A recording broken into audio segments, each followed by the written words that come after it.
Bien, en esta mañana queremos dar continuidad al Sermón del Monte. Ya las 3 semanas anteriores hemos estado hablando de las bienaventuranzas y de otras recomendaciones, observaciones, mandamientos directos que Cristo hace. Y hoy llegamos a un tema bastante controversial, bastante difícil de entender, pero no solo de entender, más bien de aceptar. Y es un punto neurálgico, pero bueno, la palabra hay que predicarla. Y no solamente vamos a escuchar lo que nos gusta o lo que quisiéramos oír, sino también aquellos temas escabrosos. Pero antes de eso, déjenme decirles que el núcleo de la sociedad, propiamente hablando, el núcleo de la sociedad es la familia. Cualquier nación se desintegra si no tiene familias saludables. Y el deterioro nos llega precisamente de adentro hacia afuera, cuando la familia se ha vuelto extremadamente liberal, cuando se han perdido los límites, cuando no se respetan los valores, cuando se pierde lo que dice la palabra de Dios. Las familias están en bancarrota, cuesta abajo, en declive. La familia es el núcleo de la sociedad. Pero si la familia está enferma, no hay futuro. No podemos contar con un futuro maravilloso para la nación, ni menos para la iglesia.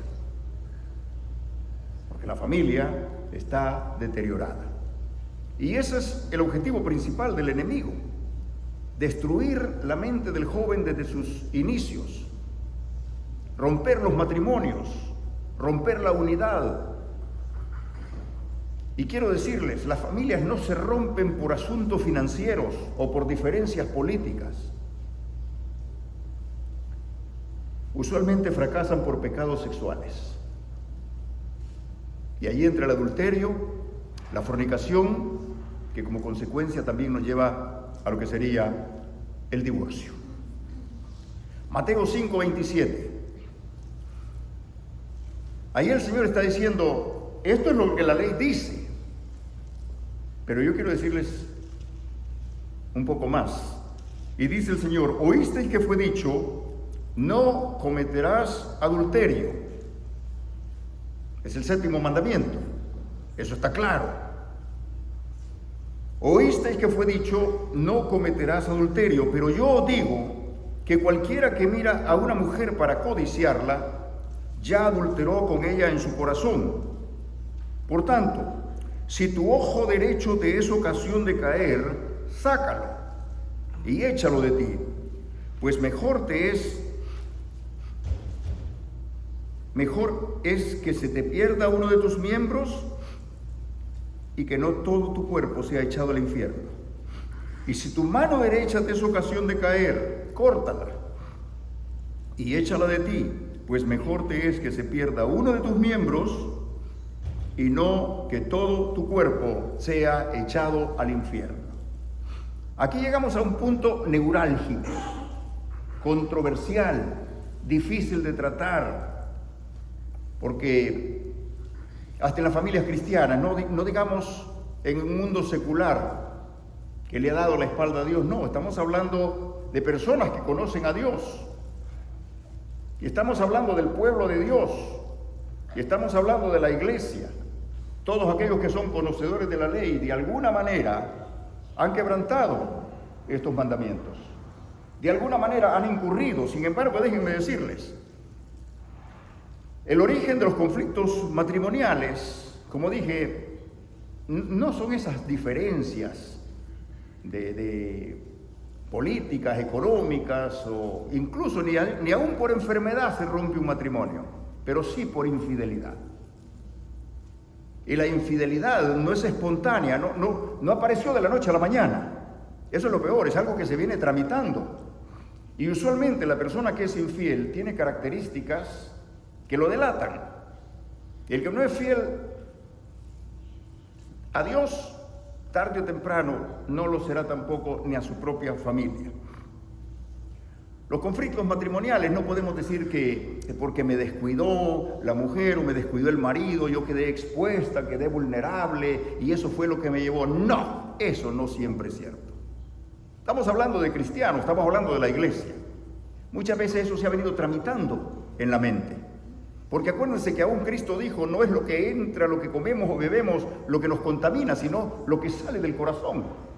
Y entre los pecados que menciona, o los desajustes emocionales o espirituales, entra el adulterio y entra la fornicación y cualquier otro tipo de quebranto de la ley.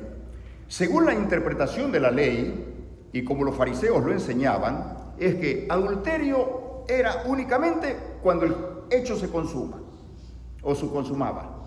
Eso era adulterio. Sorprender a la persona, descubrirle en adulterio, ver que el hecho se consumó. Sin embargo, Cristo dice, no, eso va más allá.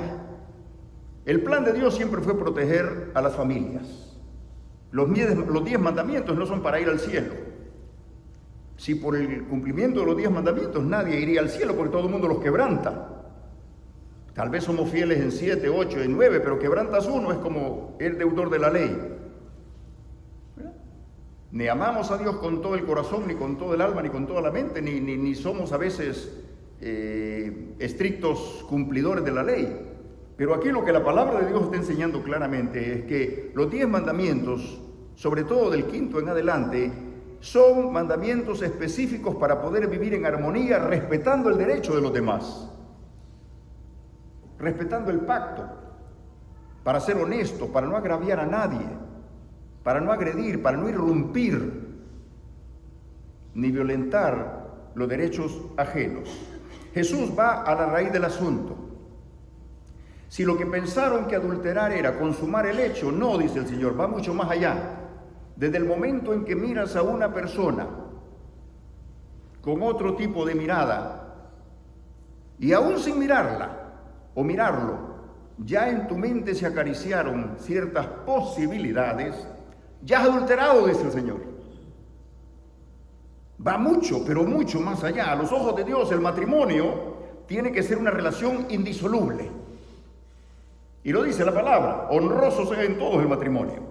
Es un pacto de compromiso, y un legado familiar. No es que por el hecho de que yo no me divorcié, los hijos no se van a divorciar.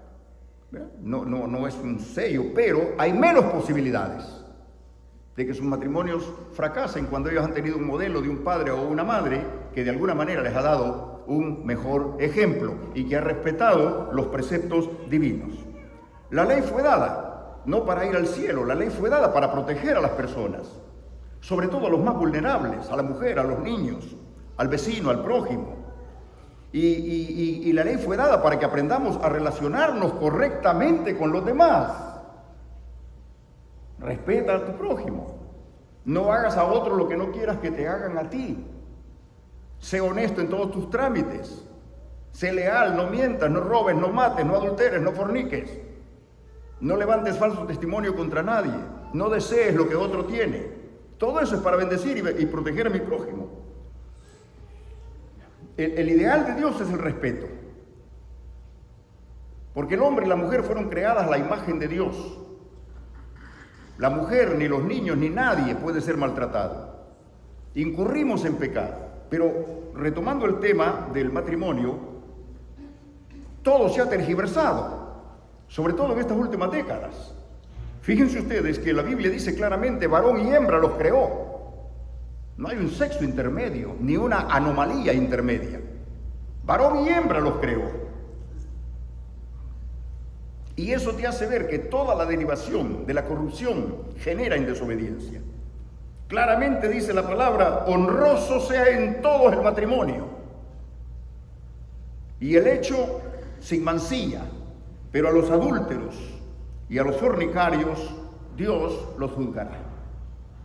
Desde el Antiguo Testamento se viene tramitando el mismo principio. Dios constituyó el matrimonio, lo bendijo, lo creó para deleite de la pareja y para procreación de la misma, para que se expandieran, para que se deleitaran, el uno con el otro, se complementaran y formaran una familia. Ese principio es indisoluble. No tiene vuelta de decir, vamos, bueno, esto se puede arreglar, hoy en día las cosas han cambiado. No, cielo y tierra pasarán, pero mis palabras no pasarán, dice el Señor.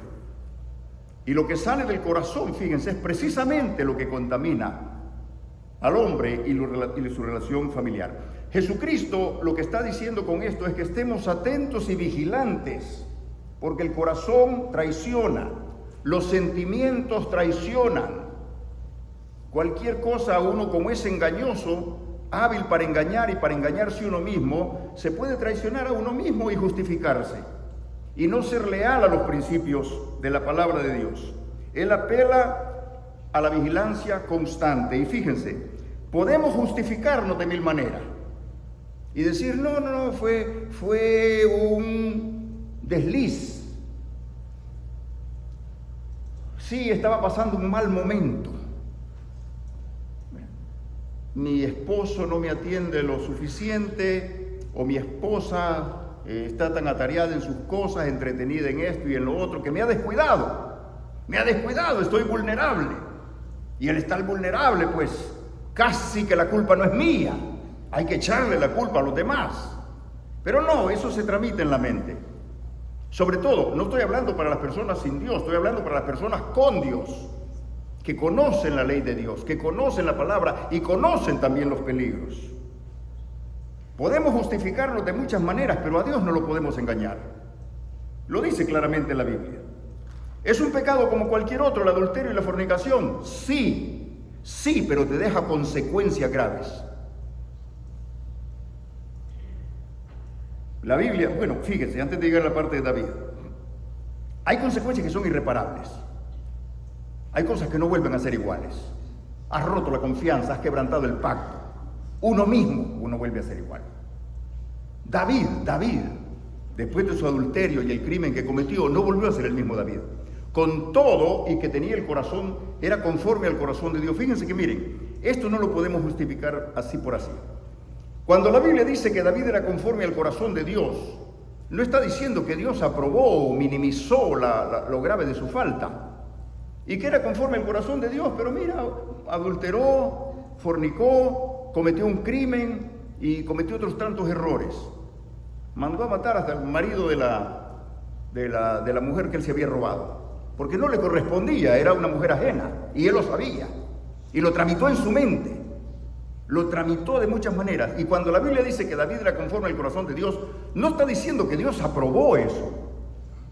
Tampoco está diciendo que Dios lo pasó por alto, no. Lo que está diciendo es que se nos muestra un claro ejemplo de lo que es la restauración. Porque sí, el adulterio y la fornicación tiene perdón cuando el arrepentimiento es sincero. David se arrepintió. Entonces, Dios no puede ser burlado, lo dice la Biblia. Y aunque se fue perdonado por Dios, ustedes saben la vida turbulenta de David. Crímenes en familia, todo lo que se generó después de su pecado, tuvo que pagar alto, pero alto el precio, y tuvo consecuencias aún generacionales. Ahora, hoy nosotros podemos detectar las enfermedades del corazón, ¿verdad? Todos los que estamos aquí, muchas personas han sido sometidas y por eso se les ha prolongado la vida. Se detectó a tiempo con sonogramas, ecogramas y de todo eso habido y por haber hoy en día, ¿verdad? Tenemos aparatos sofisticados que te pueden corregir incluso fallas congénitas del corazón que nacieron así y de adultos se pueden corregir. Podemos ver cómo tramita toda la electricidad del corazón, la motricidad y todo, cómo va, cómo viene, y es maravilloso verlo. Es más, hoy se pueden trasplantar corazones, ¿verdad? Pero ningún equipo de estos, ni ningún trasplante, te cambia esa parte íntima del ser humano que no es el músculo, ¿verdad? Ni es el cerebro. Miren, se llegará el momento hasta que trasplantes de cerebro se van a poder hacer, pero no cambió la naturaleza pecaminosa del individuo. Cuando la Biblia dice engañoso es el corazón y perverso, está hablando de esa parte íntima del alma que es pecaminosa delante de Dios y que nadie la puede regenerar. Entonces, esa parte inmaterial es a la que se refiere la Biblia cuando dice: os daré corazón nuevo y pondré mis leyes dentro de vosotros. recordando lo que dice la Biblia: si alguno está en Cristo es nueva criatura. Nueva criatura. Estamos expuestos, sí, estamos expuestos, todos, a caer en una falla, a cometer un pecado, y como dice, y esto se lo he dicho, varios lo han dicho ya, y lo dijo Lutero, según parece, no podemos evitar que los pájaros vuelen sobre nuestra cabeza, pero sí podemos evitar que hagan nido sobre ella. No podemos evitar las tentaciones, pero sí podemos evitar caer en ellas. De eso se trata. Y como dije, este es un tema difícil. Difícil porque ministros, pastores, misioneros, monjas, curas, todo mundo, ¿verdad?, tiene que hablar de este asunto, pero no nos gusta tocar el tema porque es un tema vergonzoso. Familias preciosas, ministerios preciosos, iglesias preciosas se han venido abajo precisamente por el adulterio y por la fornicación. En esta época donde los límites se han traspasado, en esta época donde todo se ha vuelto relativo, conveniente, aceptable y hasta viral, porque el problema del divorcio es viral. Y el problema del divorcio no es algo que se dio simplemente porque no nos entendemos. No, eso es mentira. Cuando Dios creó al hombre y la mujer, los creó compatibles. Y si no, una persona saludable, suponiendo que no sean compatibles, logran ser compatibles a medida que conocen el concepto del compromiso y a medida que conocen también el plan de Dios. Así que ese cuento de que no somos compatibles, quizás en casos extremos alguien podría decir sí, pero la mayoría de los casos no se trata de eso. Eso es algo que se está anidando en la mente, una posibilidad. Hay quienes dicen: oh, hoy sí encontré el amor de mi vida. Después de 2, 3, 4, 5 divorcios, ahora lo encontró. Y una gran experiencia, ¿verdad? Pero no necesariamente es el plan de Dios. Y la otra, no necesariamente uno tiene que estar casado tampoco. Se puede vivir sin nadie a la par. Nadie se ha muerto de eso. Se muere de otra cosa la gente, pero no por que inmediatamente como lo dejaron o no encuentra nadie, tiene que encontrar lo primero que aparece. No. El daño está hecho, aún con las desgarradoras palabras del Salmo 51. Y a mí me llama la atención una cosa. David sabía su pecado, lo quiso esconder, lo tramitó muy bien, luego lo disimuló, lo quiso esconder y como dice, aquí no ha pasado nada. Esto puede seguir así. Pero cuando el profeta llega y le señala su pecado, que no solamente ha cometido adulterio, sino que también cometió un homicidio premeditado, desleal, uno de sus mejores hombres, alguien que estaba dispuesto incluso a dar la vida por él, lo manda al frente de la batalla, con una carta de recomendación para que lo pusieran en medio donde él estaba lo peor. Ya en mente, que muriera, para que no fuera estorbo en su relación. Fíjense, con todo y eso, el perdón vendría. Pero antes de perdón, ¿qué es lo que hay antes del arrepentimiento, qué es lo que hay en la mente de David? Disimulo, desentendimiento. Las personas son confrontadas con su pecado y oran y confiesan cuando son descubiertos. Antes no. Más bien se engañan, los sentimientos se engañan, déjenme decirles.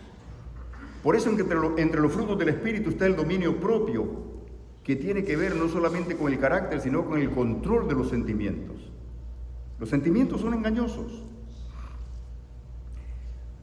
Hay una cosa bien interesante y es que el adulterio comienza a tramitarse en el alma, en el corazón.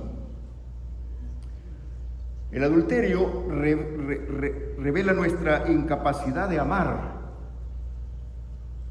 de amarnos a nosotros mismos y ser fieles a Dios y también a la pareja que Dios nos ha dado. Hay un pasaje en el Antiguo Testamento donde Dios les reclama y les dice, y ese Malaquías, tengo contra ustedes, contra ti, que has dejado a la mujer de tu pacto. Has dejado a la mujer de tu pacto.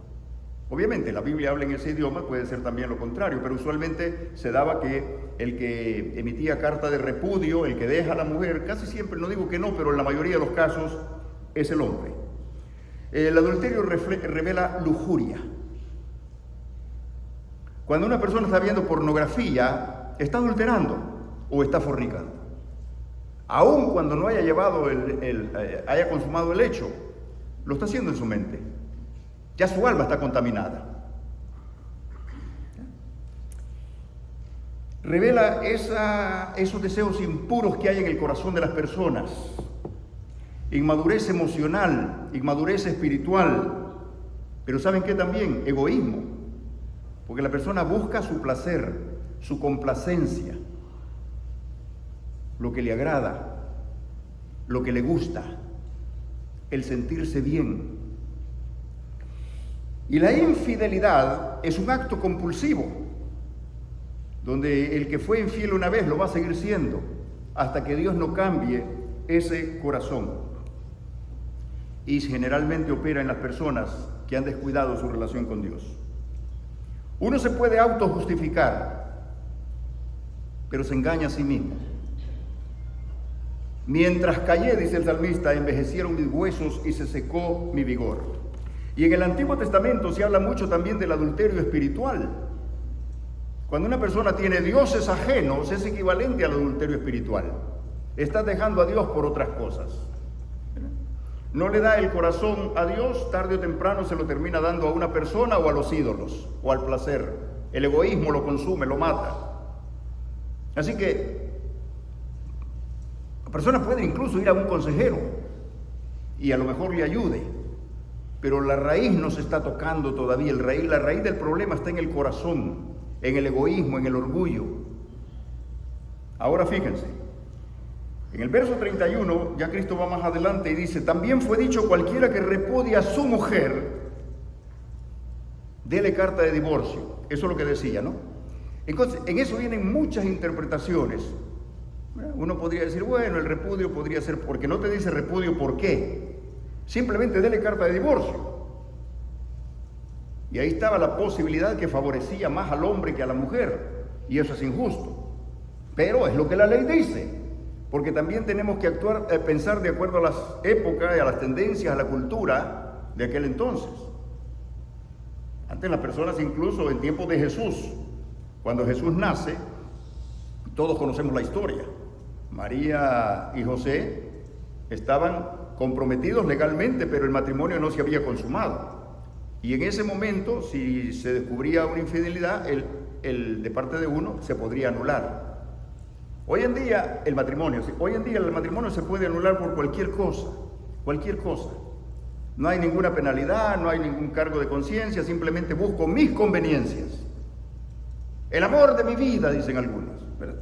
Bueno, ahora sí encontré el amor de mi vida.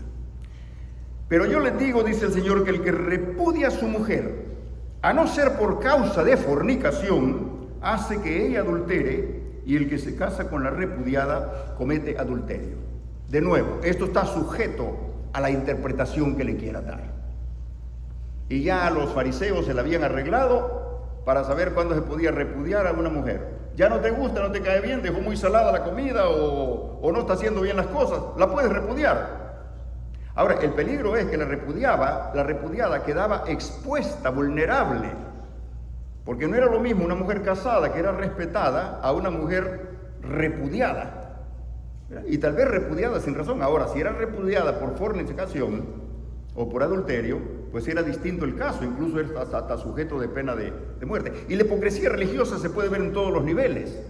Fíjense que cuando le traen a Jesús a aquella mujer, Juan 8, sorprendida en adulterio, no traen al hombre, solo traen a la mujer. Esta mujer fue sorprendida en adulterio. ¿Para qué adulterio? Tiene que haber ido un hombre. Tiene que haber habido también allí otro factor. Pero a ese no lo traen. Así que las leyes en nada favorecían a la mujer. El hombre le podía... Y es más. El divorcio lo permitió Moisés por causa, dice, de la dureza del corazón de ellos. Porque obviamente es mejor el divorcio que el maltrato físico.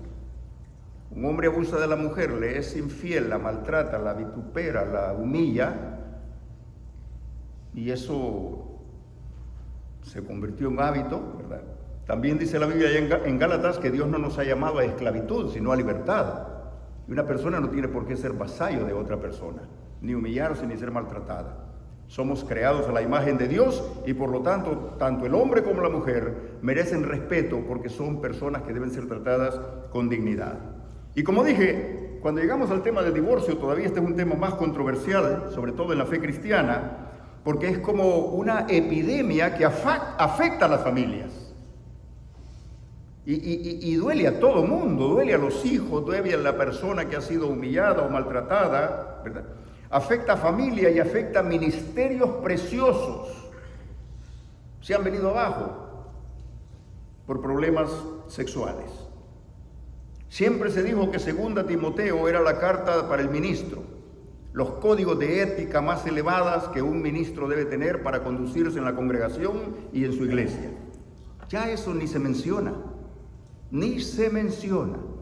Cuando dice marido de una sola mujer, te dicen sí, de una, pero a la vez.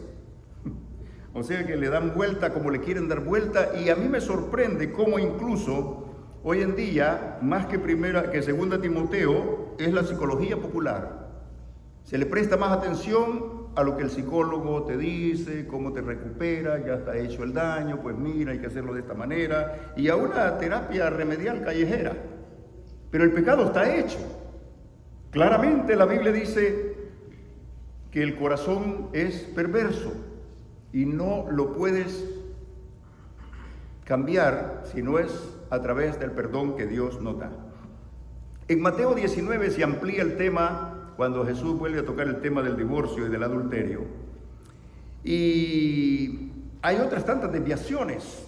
Cuando hablamos de fornicación, estamos hablando también de todos los derivados del homosexualismo y toda clase de impurezas que hoy por hoy, fíjense, son aceptables. Incluso hay iglesias y denominaciones que han aceptado ya el homosexualismo como un estado natural, normal. Pero uno no tiene que ver qué es lo que los hombres tramitan, sino qué es lo que dice Dios en su palabra. Por lo menos el cielo y la tierra pasarán, dice el Señor, pero mis palabras no pasarán. Y lo que a los ojos de Dios era impuro hace 2000, 4000 años, sigue siendo impuro hoy en día. Y lo dice claramente. Jesús está mencionando que el ideal matrimonial es en donde no se acepta el repudio. No se acepta el repudio. No se acepta. Repudiar a una persona, la dejas expuesta, la dejas vulnerable. Ahora, si la culpa fue de esa persona, el divorcio es aceptable, pero existe la posibilidad del perdón. Porque claramente la Biblia lo dice, si alguno está en Cristo es nueva criatura. Hay matrimonios que se han restaurado y esos matrimonios que una vez estuvieron en bancarrota, se restauraron, llegan a ser mejores matrimonios, más saludables que esos que caras vemos y corazones no sabemos. Entonces, la palabra de Dios es seria y este tema es crucial, no es un tema de todos los domingos, pero es un tema neurálgico, duro, porque estamos tocando un problema de adulterio, donde dañó la vida familiar, dañaste a los hijos y no te diste cuenta, o tu egoísmo no le importó. Existe el recurso y la posibilidad, como dije, del perdón y la reconciliación. ¿Es un pecado como cualquier otro? Sí. ¿Ya Dios me perdonó? Sí. Si fue de todo corazón el arrepentimiento, pero las consecuencias quedan. Entonces, son daños colaterales que quedan en familia. Los hijos siguen amando a la madre, siguen amando al padre, pero esa separación les hizo daño. Alégrate con la mujer de tu juventud, dice la palabra. Obviamente la mujer de tu juventud un día se te pone vieja, pero tú también te pusiste viejo. Y aquí el asunto se trata de seguir manteniendo una relación saludable. A veces ya no está sustentada en el atractivo ni en el enamoramiento, ¿verdad? El cuerpo se va deteriorando, las enfermedades van llegando y obviamente eso se da. Pero una persona madura emocionalmente sabe tramitar todas esas épocas o etapas de la vida. Es responsable, es considerado, tiene conceptos de fidelidad bien definidos. No es arrastrado por impulsos o por emociones, hay gente tonta que le gusta estar enamorada. Mira, si no es de tu esposa o de tu esposo, cualquier enamoramiento es falso y mentiroso. Sobre todo que alguien me diga que está enamorado de otra persona fuera de su matrimonio, porque ese sí la hace sentir bien, ese sí la entiende y es una persona tan especial. Bueno, eso es lo que hace el pecado, engañarte y hacerte ver que no es tan mala la cosa como... Miren, hoy en día incluso se juega con eso. Hollywood es el tema favorito. Adulterio, fornicación, homosexualidad, el tema favorito de Hollywood. No hay una película donde no vayas a ver dos mujeres besándose o dos hombres besándose. Es muy raro que no se toque ese tema. Y a veces no ha empezado ni la película cuando ya es una escena sexual. Lo que se está viendo, una situación bien agitada. Y todo apela no al orden dentro del matrimonio, sino lo que se da fuera del matrimonio. Hay una fragancia que se llama sin, pecado, un perfume que salió hace años, yo no sé si todavía existe, ¿verdad? Seguro que no se está refiriendo a pecado dentro del matrimonio, sino pecado fuera del matrimonio. Hasta el perfume le ponen nombre de pecado. Y hay una canción que a mí me llamó la atención, la letra de esta canción. Mira lo que dice: la ilusión de vislumbrar,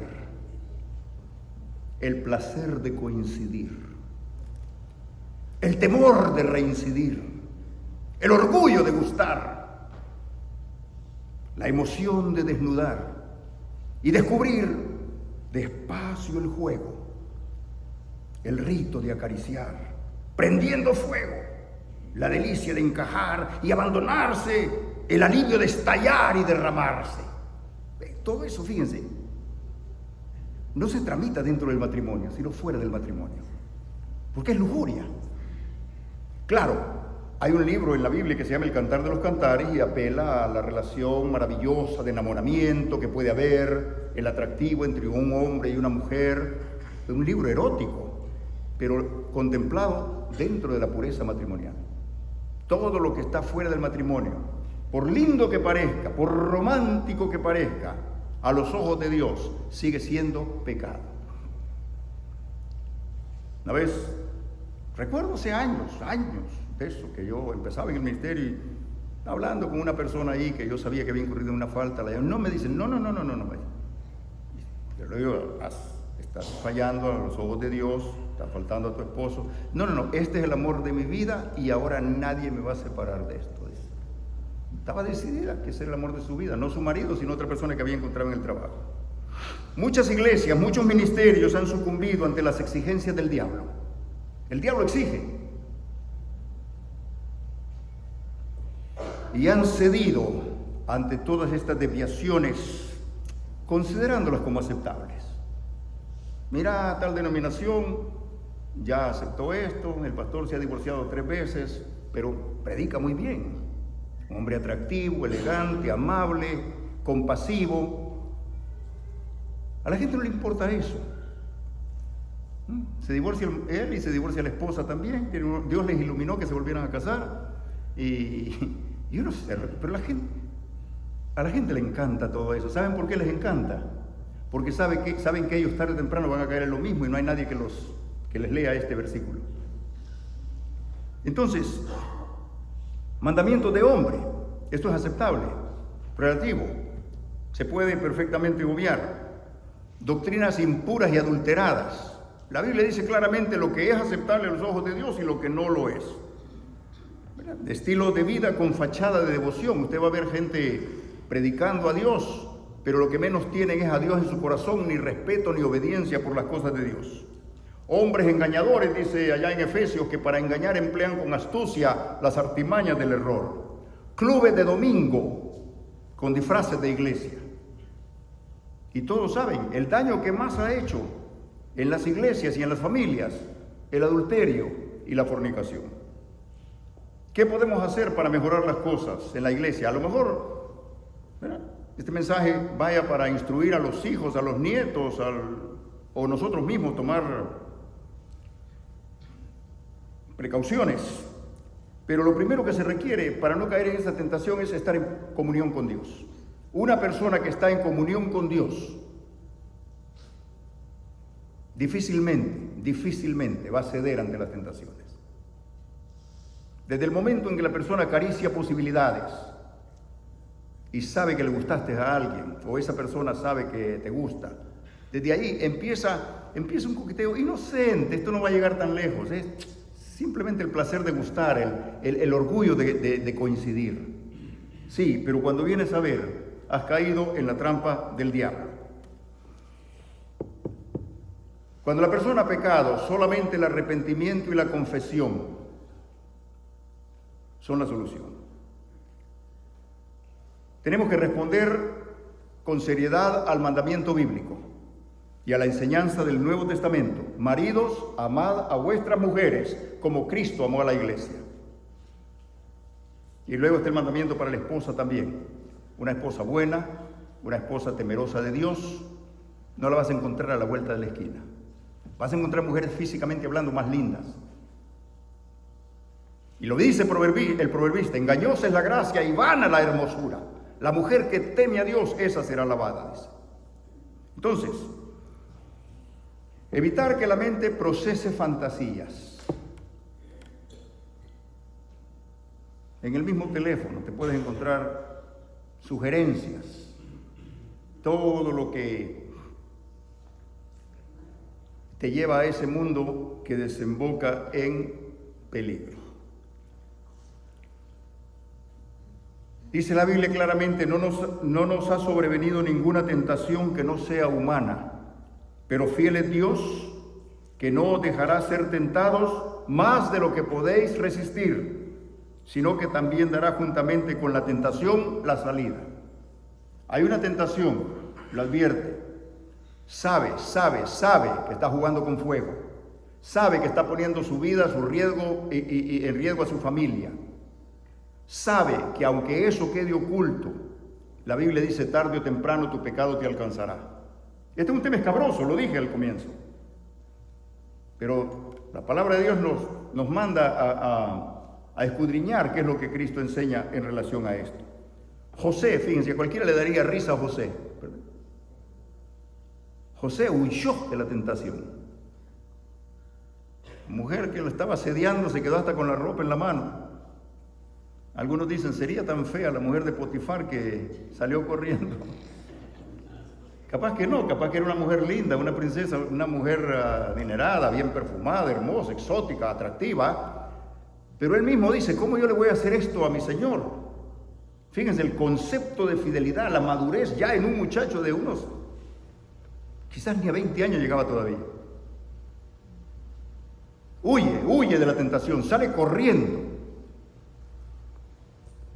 No acarició la posibilidad ni le dijo: no, pero es que no sé qué decirle. No, salió, dice la Biblia, literalmente corriendo. Sansón salió corriendo, pero en sentido contrario. Sansón salió al encuentro. Ahí vino una Dalila que lo enloquecía. Habían Dalilas en su vida que lo mantenían loco todo el tiempo. José mantuvo su integridad delante de Dios y Dios lo vio con agrado. Sansón perdió muchas cosas. Deshonró a Dios, deshonró a su familia, deshonró a su nación. Era el orgullo de la nación. Era el orgullo de los israelitas tener un hombre tan fuerte, un Hércules, un superhéroe, como diríamos hoy en día. Una fuerza sobrenatural. Era el orgullo de la nación. Deshonró a su nación y aún sus votos de nazareno que había hecho. Y todo, pecados sexuales. Pecados sexuales. Lo mejor de lo mejor. ¿Verdad? Dios no nos ha dado espíritu de cobardía. Es cobardía ceder ante la tentación, sino de poder, amor y dominio propio, dice la palabra. Dominio propio precisamente para... El sabio ve el mal y se aparta. Claramente la palabra lo enseña. El sabio ve el mal y se aleja. Entonces, un cristiano tiene que estar muy alerta. Desde el momento en que descuidas la oración, tu comunión con Dios, la lectura de la palabra, la meditación en la palabra, estás vulnerable, sin excusa. Huir de situaciones comprometedoras. Y si te encuentras que está pasando un momento crítico, busca ayuda espiritual. Busca un consejero, una persona que ore por ti. También que te diga qué es lo correcto que tienes que hacer. Y no engañarse con el pretexto de necesidades emocionales, como dicen algunos. Es que tengo emociones y necesidades emocionales que no las satisface mi marido o no las satisface mi mujer. Fantasías. Hay otras personas que viven persiguiendo fantasías, cazadores de fantasías. Obviamente, si hay una ruptura, el perdón es la solución. Cuando el arrepentimiento es genuino. La Biblia nos manda a ser hombres y mujeres de compromiso, fieles a Dios, fieles al pacto matrimonial y permitir que el Espíritu Santo vaya formando en nosotros hombres y mujeres de Dios. Personas que mantienen su integridad, no son perfectos, son pecadores perdonados, pero no incurren en las fallas comunes y corrientes donde el diablo quiere llevarte. El núcleo de la sociedad es la familia. Y como dije al principio, las familias no se rompen por problemas financieros. Los matrimonios no se rompen por diferencias políticas. Perfectamente puede haber en el mismo matrimonio un demócrata y un republicano y se llevan de la mano. Es tonto ponerse a pelear por cosas como esa, ¿verdad? Sin embargo, los matrimonios no se van a romper por esas diferencias, se van a romper por pecados sexuales. Cuida a tu pareja, bendice a tu pareja, ora por tu pareja, respeta a esa mujer, respeta a ese hombre que Dios te ha dado. Caminen juntos por la vida. Yo sé que hay momentos donde no queda otro camino que el divorcio, y como dije, mejor el divorcio que el infierno. Pero, y hay un libro que dice, hay vida después del divorcio. Sin embargo, miren, se trata de que no porque otros cayeron en eso y de eso nadie se va a morir, no, se trata de que tú y tu relación con Dios sea correcta, aceptable. Y la Biblia dice, sed sobrios y velad, porque vuestro adversario anda como león rugiente buscando a quien devorar. Hay personas que se piensan que no, pero empiezan con las relaciones prematrimoniales, nunca se casan y están jugando así, no funcionó, nos podemos separar, no hay compromiso. La gente huye a los compromisos. Pero así como Dios es un Dios de pacto y tiene compromiso con nosotros a través de Cristo, nosotros debemos también tener compromiso para con Dios. Enseñémosle a los hijos, a los nietos, modales cristianos, carácter cristiano, conducta cristiana, y aprendamos a honrar la santidad del matrimonio. Que Dios nos bendiga. Yo sé que es un tema neurálgico, como dije al principio, difícil de tratar, pero hay que tratarlo y dar gracias a Dios, porque la palabra aquí lo dice, no nos ha sobrevenido ninguna tentación que no sea humana. Pero fiel es Dios que no os dejará ser tentados más de lo que podéis resistir, sino que juntamente con la tentación dará la salida. Si su comunión con Dios es buena, su comunión con su pareja, su relación con su pareja y con su familia será buena. Y usted tendrá la paz de Dios que sobrepasa todo entendimiento en su corazón, y su corazón estará limpio. Bienaventurados los de limpio corazón, porque ellos verán a Dios. Amén. Puestos en pie.